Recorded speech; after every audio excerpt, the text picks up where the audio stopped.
오늘은 워렌 버핏, 피터 린치와 함께 한국에서 유일하게 세계의 위대한 투자자 99인에 선정된 에셋플러스 자산운용 강방천 회장님이 주식을 사는 관점에 대해서 말씀드리겠습니다. 지금 매크로 환경이 나락으로 가고 있습니다. 국장부터 미장까지 대폭락을 하고 있죠. 우리는 어떻게 해야 될까요? 누군가는 하락장에 벌벌 떨며 주가창만 바라볼 것이고, 누군가는 주식을 매도하여 현금을 보유할 것이고, 누군가는 세일하는 좋은 주식을 쇼핑할 것입니다. 강방천 회장님은 이렇게 말합니다. 우리는 자본주의 시스템이 승자의 시스템이라는 것을 잘 알고 있습니다. 이러한 자본주의 시스템을 이끌고 진보를 일궈내는 건 그 시대의 위대한 기업입니다. 위대한 기업은 늘 바뀌지만 위대한 기업은 늘 존재합니다. 그 위대한 기업의 주인이 되어 부자로 사는 건 우리의 권리이자 의무입니다.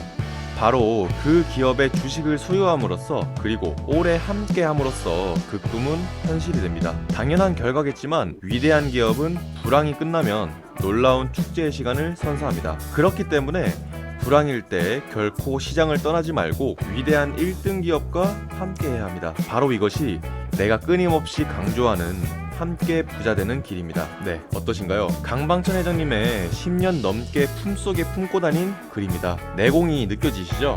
위대한 기업은 불황을 즐깁니다.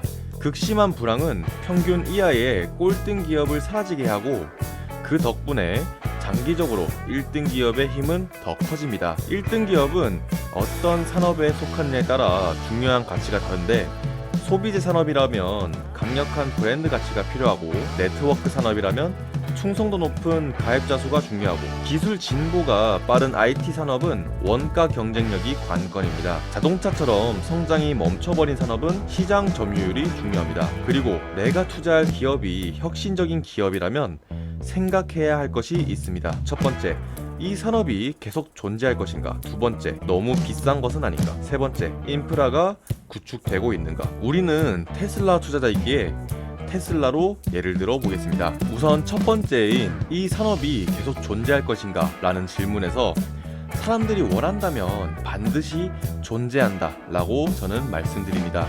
전기차를 타본 사람들은 다시는 기름차로 돌아갈 수 없다는 말을 많이 합니다. 특히 테슬라에서 말입니다. 이 세상에서 없었던 기술인 FSD 자율주행 때문입니다. 운전이라는 당연시되던 노동에서 해방되는 경험을 하면 지금껏 해오던 운전이라는 노동이 얼마나 스트레스와 에너지가 많이 드는지 느껴집니다. 우리가 밥 먹을 때마다 손수 요리를 해먹는 것과 자동으로 맛있는 요리를 해주는 것의 차이이죠.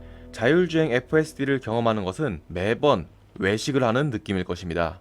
두 번째 질문은 너무 비싼 것 아닌가 라는 질문인데요. 테슬라는 기존 차보다 비싼 프리미엄 카지만 내연차와 가격 경쟁을 해도 충분히 경쟁력이 있고, 내연차를 포함해 전 세계에서 가장 많이 팔리는 차가 테슬라 모델 Y입니다.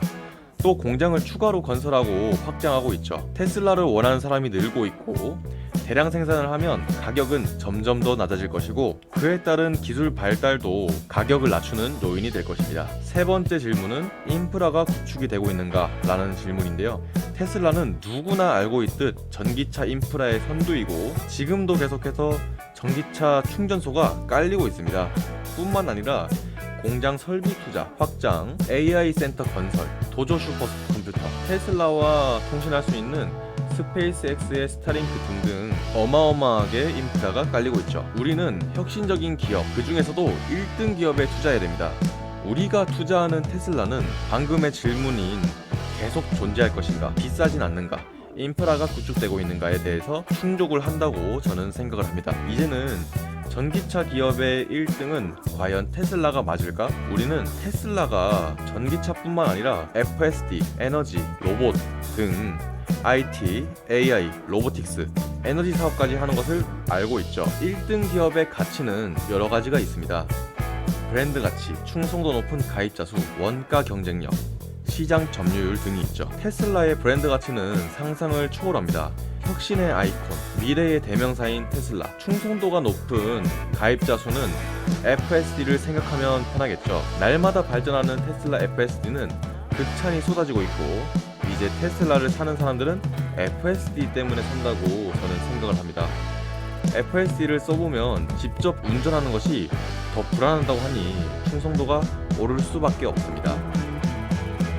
원가 경쟁력은 일론 머스크의 특기입니다. 기존의 틀에서 벗어난 생각으로 기가 캐스팅으로 차를 찍어내고 로켓을 재활용해 일주일에 3번이나 로켓을 쏘아댑니다. 그렇게 원가 경쟁률을 높이는 방법을 인해서 영업이익을 내는 기업이 테슬라 뿐인 이유죠. 시장 점유율은 당연하게도 전기차에선 1등입니다. 앞으로는 내연차를 포함해도 시간이 지나면 점유율은 매우 높게 오를 거라고 생각을 합니다. 소비자들이 이제는 테슬라를 선택합니다. 그렇지 않는다면 모든 브랜드 차를 통틀어 판매 1위가 될 수 없겠죠. 저는 테슬라가 혁신적인 기업이고 혁신적인 기업 중에서도 1등이라고 확신합니다. 매크로가 좋지 않아 증시가 폭락하지만 테슬라는 현금이 많고 계속해서 확장 공사를 하고 있고 슈퍼컴퓨터를 만듭니다. 테슬라는 계속해서 성장하지만 주가는 떨어질 수 있습니다. 지금은 피하기보단 매수를 생각할 시기이고 불황이 끝나면 1등 기업에 붙어 있었던 나의 수고에 보답하듯이 큰 주가 상승으로 보답을 줄 거라 확신합니다. 네, 오늘의 영상은 여기까지입니다. 감사합니다.